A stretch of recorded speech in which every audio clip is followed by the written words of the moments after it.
Alright, welcome to the G Lab. This G video is on rock types. There are three major types of rocks: igneous, sedimentary, and metamorphic. And rocks will move from one type to the other depending on their environment they're in and if they're remelted or under a lot of pressure or erode away and so forth. We're going to start this first video with igneous rocks. And igneous rocks are rocks that form directly from magma. So these are rocks essentially that are straight from the mantle, straight from underneath the earth. And here's kind of what that looks like. I found this great video here of flowing lava. This here is lava. Now lava is slightly different than magma only because it's above the ground. Magma is molten rock that's underneath the ground, and once it comes out, it's called lava. Basically the same stuff. It's just melted rock. And if you get a rock hot enough, it'll melt. So what we see here is we see flowing lava, and as that lava then cools down, it turns from a liquid to a solid. Those molecules start moving slower and slower, and they solidify into a rock. And right there you see a little miniature Earth. See how the crust is cooling faster than the inside, the core? And so as volcanoes erupt, sometimes they erupt very explosively, other times they erupt and just send more like a river of lava instead down. Sometimes the lava is very runny, sometimes it's thicker, but essentially that lava is going to cool into rocks that we call igneous rocks.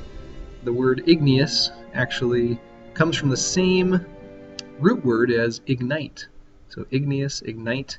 The idea there is it is hot, forms directly from lava or magma. So igneous rocks form directly from magma. There are two kinds of igneous rocks. There are extrusive that form above the ground, and that's like the video we just saw there. These are all formed from lava that is above the ground. And then there are intrusive igneous rocks. So let's start with the intrusive rocks. These ones here form below the ground. Basically what's happening is there's magma underneath the surface of the earth, whether that's in a magma chamber like this or directly in the mantle itself, and that magma forces its way up through cracks in the earth and starts to fill up a smaller magma chamber, what you might call a batholith, which is batho means deep and lith means rock, so it's deep rock. Ooh. This big chamber of magma here is insulated by the layers above it, and so as it cools very slowly. It's a bit like as if you had a hot potato that you heated up in the oven, and then you put that potato underneath a blanket. So these layers of rock over the top of it, it might be thousands of feet thick even, or hundreds of feet thick, and underneath there is a layer of magma that is slowly cooling down. And as it cools, it starts to crystallize and form into solid rock. And so if you look really carefully, maybe many of you have seen crystals or crystals actually growing. They take time to actually grow. And so if this is cooling very slowly, then what you're going to end up with is larger crystals. And those larger crystals are going to form into something that looks perhaps like granite. This would be an excellent example of an intrusive igneous rock. And so if you look at the crystal size in granite, you can see that there are large crystals. Some are light colored, some are dark colored. Sometimes there's a lot of pink color in there. It's a potassium feldspar is what that is. And essentially, as you look at the grains, or I should say the crystals of this igneous rock, you can see that they have grown a little bit. They look like big chunks of salt and big chunks of pepper. And it's the fact that it's cooled very slowly that allows these crystals to grow fairly large. And if you look at sort of what that looks like in terms of how these things form, basically the magma pools up and forms this big reservoir or chamber under there, oftentimes bulging and cracking the layers of rock above it. And eventually then these outer rock layers, and again they could be hundreds or thousands of feet thick, eventually will weather and erode away, and leaving these massive domes of granite that intruded into the rock above. And so what you end up with is landscapes that look perhaps something like this. This is Yosemite National Park down in California in the Sierra Nevada mountains, and you can see all these domes of rock. There's a whole bunch of these big domes. These are basically giant potatoes that were underneath a huge blanket. And so these huge potatoes, if you will, were underneath hundreds or thousands of feet of other rock that has since been eroded away. And what's left is this very resistant, very hard granite. And so you end up with these giant domed structures. And this one here is called half dome because half of it has been eroded away since then. It's pretty hard to erode these things away. What was it that took half of Half Dome away? Well, if you look at this valley here, look at the shape of this valley. It's a big U. If it was a V-shaped valley, that would be more of a river valley, but this one here is a U shape, and so this one here is carved out by a glacier. The glacier came down through this valley thousands of years ago and eroded away a lot of the bedrock here, took off half of Half Dome, which used to be called Full Dome, of course, when I was a kid. But all this sediment then was piled up in a moraine, eventually probably washed down toward the sea or even into the ocean. And what we have left is this magnificent landscape of granite that is an intrusive rock that has been exposed by erosion. All right, so there's a simple example of intrusive rocks is granite. There are other ones as well. There's rhyolite, can be an intrusive rock. There's also andesite can be intrusive. There's a variety of other intrusive rocks. The other ones we're going to focus on though are the extrusive igneous rocks, and these are the ones that we're going to find more commonly here in Central Oregon. These ones form above the ground, and essentially what happens is the crystals cool very quickly because it's above the ground. It's like you take the potato, chop it up, and put it on the table. It's going to cool much quicker. And so the crystals don't have very much time to grow. So they're very small. And so if you look at each of these extrusive rocks, they have very, very small crystals. So for instance, a basalt, which is the most common rock on the planet because it's what underlies all of the oceanic crust. All oceanic crust is made of basalt. If you look at basalt, it has very, very fine crystals. Look at these things, very, very fine. And basalt's usually this dark color here. And sometimes basalt even has air pockets in it. In fact, in Central Oregon, they're pretty common to find rocks that look more like this.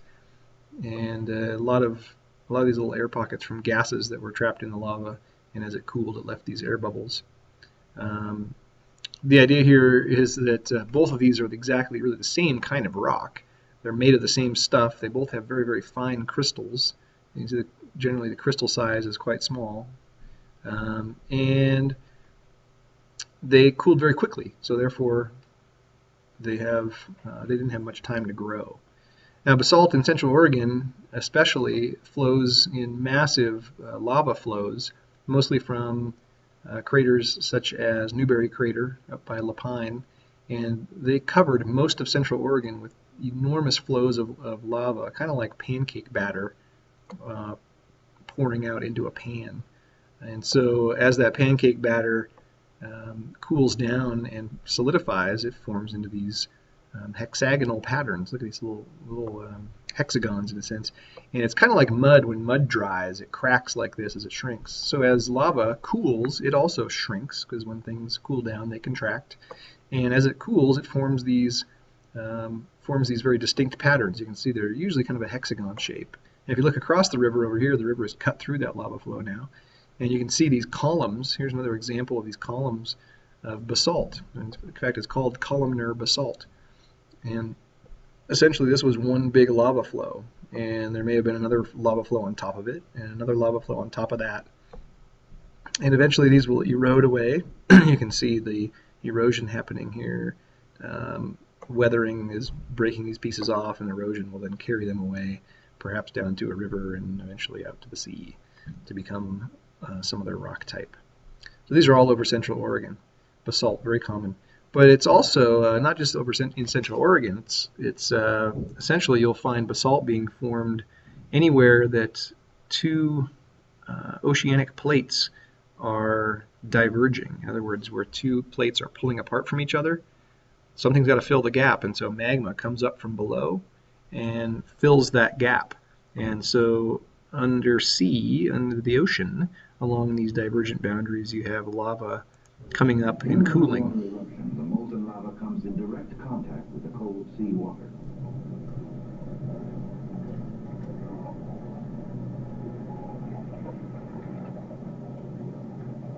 And forms characteristic pillow-like shapes. So this is actually called pillow lava or pillow basalt. And you can see that it's cooling on the outside more than it is on the inside, so it forms these really interesting shapes, and they look kind of like giant pillows, I guess, although I can't imagine they're very comfortable to sleep on because they're hard and they're underwater, so that makes it kind of tough. Anyway, there's basalt. It is the major rock type on the face of the Earth because most of the Earth's covered with ocean, and oceanic crust is made of basalt. All right, other common ones in Central Oregon, we'll whip through these pretty quick, are obsidian. Most people have seen this, and obsidian has this very glassy look to it. In fact, it's referred to often as volcanic glass. And obviously the crystals in here are so small that you can't even really see them very much. And so it cooled very quickly. Obsidian was, of course, used by Native Americans for arrowheads and other tools and was traded extensively. From folks who had access around here to that. They traded that extensively around other parts of the continent because it was very valuable at that time. Pumice is also a volcanic rock, and most of us have had experience with pumice. It has a lot of air bubbles in it, and it's so light, the density is so low that it actually floats on water. So pumice is another extrusive rock, igneous rock that forms from volcanic activity. And finally, tuff. Tuff is a somewhat common rock around Central Oregon in certain places. So for instance, at Smith Rock, where you're sitting basically right on the edge of an enormous extinct volcano, a volcano that goes from Smith Rock to Powell Butte to the Ochocos. It's an enormous caldera or giant crater. And right on the edge of that is this massive piles of ash. And this ash was so hot when it erupted, it piled up and was so hot that it welded together. In fact, this is referred to as welded tuff.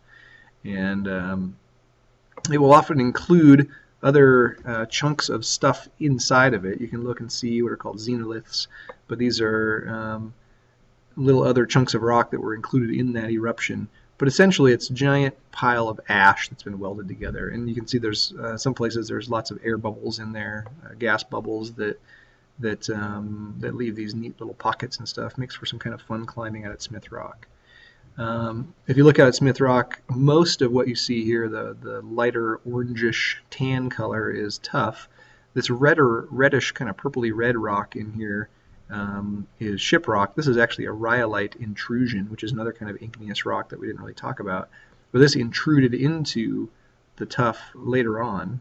And then we've also have basalt over here that flowed in up against the cliffs here, and then the river has eroded away since then. And so we've actually got three different types of igneous rock. All of them, of course, formed from magma. All right, there you have it, igneous rocks. Basically, melt a rock, let it cool, you've got igneous. In our next video, we will move on to sedimentary rock. We'll see you then.